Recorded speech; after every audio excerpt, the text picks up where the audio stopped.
মেয়েকে এই কথা বারণ করার পরও মেয়ে বলছিল আমার বাবাকে আমি সব কথা বলে দিব। এই মা এবং চাচা মিলে এই মেয়েটাকে হত্যা করছে। তার কান কেটেছে, তার মাথা ওয়ালের সাথে বাইরেছে, ঝাঁকড়াইয়া দিছে। এরপরে যখন মারা যায় চাচা একটা রড দিয়ে তার লজ্জাস্থানের মধ্যে প্রবেশ করাই দিছে। এরপরে মেয়েটা মারা গেছে। এখন এই মেয়েটাকে নামাজ পড়া দেওয়ার জন্য ওই মসজিদের হুজুর নরম জায়গায় নিয়ে রেখে দিয়ে আসছে। আল্লাহর ঘর মসজিদের মধ্যে একটা মৃত মেয়েকে নিয়ে রেখে দিয়ে আসছেন। এবং ফরমালিন মুক্ত মুনাফিক আছে না নাই? এর চেয়ে বড় জ্বলন্ত উদাহরণ আর কি হতে পারে? এই কথাগুলি যখন আলেম ওলামারা বলে, তখন বলে যে হুজুর কি করে রাজনীতি করে, বলে না? এই কথাগুলি যখন বলে, তখন কিছু মুনাফিক মার্কা মুসলিম নামাজ পড়ে, রোজা করে, হজ করে, যাকাত করে, যখন এই ইসলামের শাসনের কথা আসে, তখন তারা মনে করে হুজুর কি করে রাজনীতির কথা বলে। নাউযুবিল্লাহ বলে। তিনজন আলেমের তিনটা ফতোয়া আমি আপনাদেরকে আজকে দিয়ে যাই। তিনজন আলেমের তিনটা ফতোয়া আমি আপনাদেরকে দিয়ে যাই। একজন হলো মুফতি আবু মোহাম্মদ রহমানী। তিনি বলেছেন এদেশের অধিকাংশ মানুষ ব্যক্তিগতভাবে ধার্মিক। এদেশের অধিকাংশ মানুষ কি ব্যক্তিগতভাবে ধার্মিক, ওই যে নিজেরা মুসলমান বলে মুখে মুখে, কিন্তু তারা রাজনৈতিকভাবে মুরতাদ এবং কাফের। তারা রাজনৈতিকভাবে কি মুরতাদ এবং কাফের। কারণ হিসেবে তিনি উল্লেখ করেছেন, কেননা তারা কোরআনের শাসন বিশ্বাস করে না, তারা কোরআনের শাসন পছন্দ করে না, কোরআনের শাসন তারা প্রতিষ্ঠিত হতে তারা চায় না, দিল থেকে অন্তর থেকে এই জিনিসটা চায় না। এর থেকে বড় মুনাফিক আর হতে পারে না। আর কোরআনের শাসন পছন্দ করার কথা ছিল একজন চোর। কারণ চোর জানে এই দেশে যদি ইসলামী শাসন কায়েম হয়ে যায়, চুরি করলে হাত কেটে কেটে ফেলা হবে। নারী এবং পুরুষদের মধ্যে যারা চুরি করবে তাদের হাত কেটে দাও। কোরআনের শাসন অপছন্দ করার কথা ছিল একজন জিনাকার। কারণ তারা জানে জিনা করলে কোরআনের শাসন হইল তাদেরকে সঙ্গে সার করে দাও অথবা তাদেরকে পাথর মেরে উড়িয়ে দাও। কোরআনের শাসন অপছন্দ করার কথা ছিল একজন মক্খর, 80 টাকা দিতে হবে মদ খাওয়ার পরে। কোরআনের শাসন অপছন্দ করার কথা ছিল একজন খাদ্যের মধ্যে যারা ভেজাল মিশায়, সম্পদকে আর্টিফিশিয়াল ভাবে দর বাড়ানোর জন্য, তারা খাদ্য সম্পদ তৈরি করার জন্য, কৃত্রিম খাদ্য সম্পদ তৈরি করার জন্য মালকে তারা রিজার্ভ করে রাখে। কিন্তু আপনি আমি কেন ভয় পাই? কোরআনের শাসন এই দেশে কায়েম হোক, আপনি আমি কেন ভয় পাই? যখন এই কথাটা বলা হয় রাজনীতি করে রাস্তা শুরু করা। আপনি কি একবার কোরআনের এই কথার সাথে মিলে দেখেছেন যে আল্লাহ তাআলা বলছেন ওয়ামিনান নাস মাইয়াকুলু আমান্না, আমি আল্লাহর উপর ঈমান এনেছি। আপনি আল্লাহর উপর যদি ঈমান এনে থাকেন, আপনি কি আল্লাহর শাসন চান না, আল্লাহর আইন চান না, আল্লাহর বিধান চান না? এক চাইতে বড় হিপোক্রিসিয়া অথবা মুনাফিক আর কি হতে পারে? আমি মুনাফিক বিচারের জন্য ওই যে 14 বছর আগে আরব দেশে আমি তাকাই না, আমার দিকে আমি তাকাবো।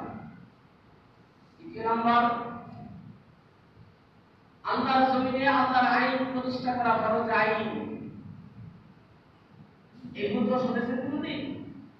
শুনেন নাই। কারণ বর্তমান জামানায় যে রাজনীতি চলে, এটার নাম রাজনীতি না, এটার নাম হলো দুর্নীতি, এটার নাম হলো স্বৈরনীতি, এটার নাম হলো কুফরি নীতি। প্রকৃত রাজনীতি হলো মুহাম্মদ রাসূলুল্লাহ সাল্লাল্লাহু আলাইহি ওয়াসাল্লাম করেছিলেন। প্রকৃত রাজনীতি কে করেছিলেন? মুহাম্মদ রাসূলুল্লাহ সাল্লাল্লাহু আলাইহি ওয়াসাল্লাম। এই কোরআনের রাজনীতি মুহাম্মদ সাল্লাল্লাহু আলাইহি ওয়াসাল্লাম করেছিলেন। এই কোরআনের রাজনীতি খলিফাদের মধ্যে সবচেয়ে বড় খলিফা আবু বকর রাদিয়াল্লাহু তাআলা আনহু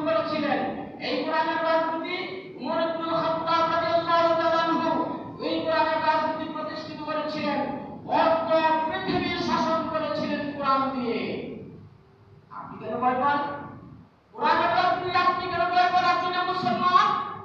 মুসলমান হলে তো কোরআনের রাজনীতিতে আপনি আনন্দিত হওয়ার কথা, প্রফুল্ল হওয়ার কথা, আপনার মন খুশি হয়ে যাওয়ার কথা। কিন্তু কোরআনের রাজনীতির কথা শোনার পর আপনার মন খারাপ হয়, আপনি যে মুনাফিক, এর মধ্যে আর কোনো ভেজাল নেই, এটা টেস্ট করার আর দরকার নেই। আমি কথা বুঝতে পারছি?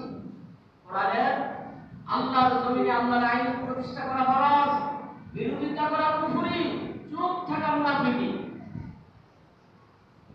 বলেন, আল্লাহর জমিনে আল্লাহর আইন প্রতিষ্ঠিত করা কি ফরজ, বিরোধিতা করা কি কুফরি, আর চুপ থাকা মুনাফিকি।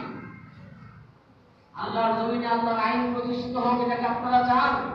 কোরআন দিয়ে দেশ চলুক, কোরআনের আইন দিয়ে, কোরআনের বিধান দিয়ে ব্যক্তি পর্যায়ে, পারিবারিক পর্যায়ে, সামাজিক পর্যায়ে, রাষ্ট্রীয় পর্যায়ে চলুক, এটাকে আপনারা আমরা চাই? মন থেকে প্রাণ থেকে কি আমরা চাই? যদি চেয়ে থাকি, উপযুক্ত সময় এখন এসেছে কোরআন প্রতিষ্ঠা করার জন্য, কোরআনের সমাজ কায়েম করার জন্য এখন উপযুক্ত সময়। বাংলা ধরার ভিতরে আপনি আপনার প্রকৃত জিনিস আপনি স্থাপন করবেন। সম্মানিত দিনী ভাইরা, এরপর একজন আলেম অধ্যাপক মফিজুর রহমান সাহেব তিনি বলেছেন, এদেশের মানুষ আলেম ওলামা নামাজের গুরুত্ব বুঝেছেন, রোজার গুরুত্ব বুঝেছেন, হজের গুরুত্ব বুঝেছেন, তাসবিহ তাহলিলের গুরুত্ব বুঝেছেন, কিন্তু তারা জিহাদের গুরুত্ব বুঝে নাই। আল্লাহর জমিনে আল্লাহর দ্বীন কায়েম করার গুরুত্ব তারা বুঝে নাই। তারা যদি আল্লাহর জমিনে আল্লাহর দ্বীন প্রতিষ্ঠা করার গুরুত্ব বুঝতো, তাহলে কোরআন আর হাদিসের ইতিহাস থেকে জানতো আল্লাহর জমিনে আল্লাহর দ্বীন প্রতিষ্ঠা করার জন্য নামাজকে স্টপ করা হয়েছে, রোজাকে স্টপ করা হয়েছে।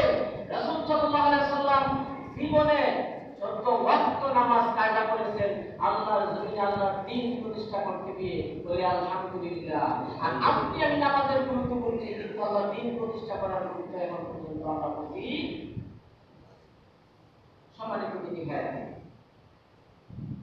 এই সাদা মাথা কথাগুলি যখন বলা হয়, তখন বলে হুজুর কি করে? রাজনীতি করে। হ্যাঁ, আমি রাজনীতি করি, এই রাজনীতি করে আল্লাহর পক্ষ থেকে ফরজ করে দেওয়া হয়েছে।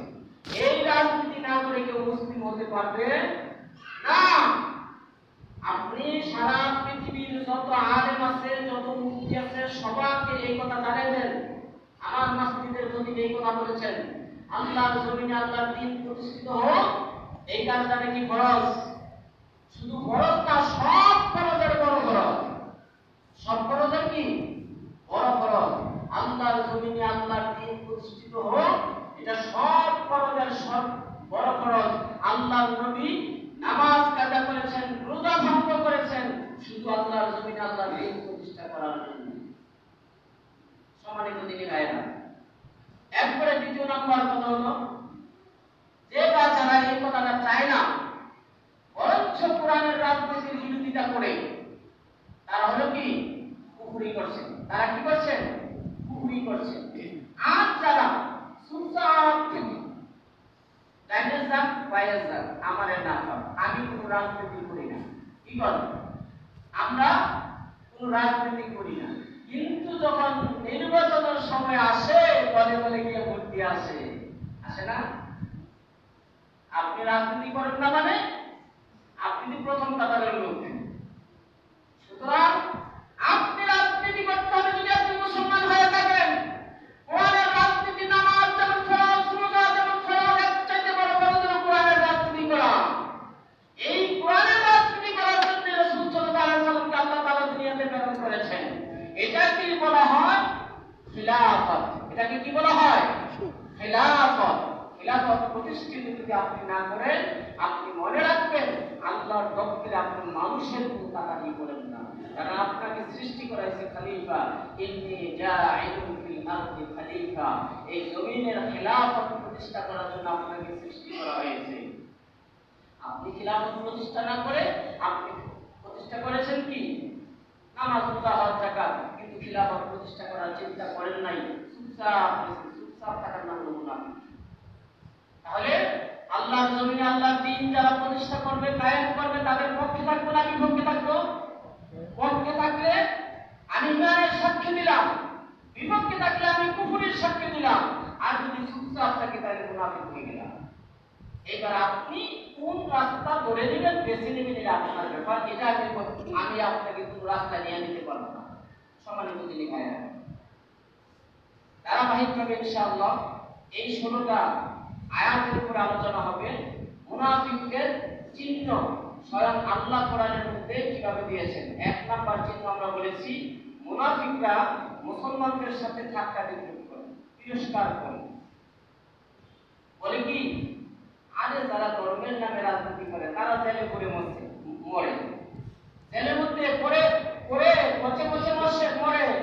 আমরা ধর্মীয় রাজনীতি কিছু করি না। আছেন এরকম? আছেন এরকম সাধু? আপনি রাজনীতি করেন না, হয়তো আপনি কুফরি করছেন, নয়তো আপনি মুনাফিকি করছেন। আপনি অবশ্যই তাওবা করে কোরআনের রাজনীতির পক্ষে, কোরআন প্রতিষ্ঠার পক্ষে, কোরআন কায়েম করার পক্ষে আজ আপনি চলে আসুন। সালাত কায়েম করা শিখেছেন, দ্বীন কায়েম করা শিখেন না, কিসের মুসলমান হয়েছেন আপনি? আল্লাহ কোরআনের মধ্যে আকিমুস সালাত বলছেন, আকিমুদ দ্বীন বলেছেন। এই কথাটা কি আপনার কর্ণকুহরের মধ্যে এখনো পৌঁছে নাই? সূরা শুআরা 13 নম্বর আয়াত আপনি বলে দেখেন, আল্লাহ তো আপনার উপর ফরজ করে দিয়েছেন, আন আকিমুদ দ্বীন ওয়া লা তাতাফাররাকু, দ্বীন প্রতিষ্ঠা করো, এতে তুমি কখনো বিচ্ছিন্ন হয় না, আলাদা হয় না, চুপ থাকার কোনো সুযোগই নেই। দ্বীন প্রতিষ্ঠা করা, আর দ্বীন প্রতিষ্ঠা মানে আল্লাহর জমিনে আল্লাহর কোরআন দিয়ে চলবে, এটার নাম দ্বীন প্রতিষ্ঠা করা।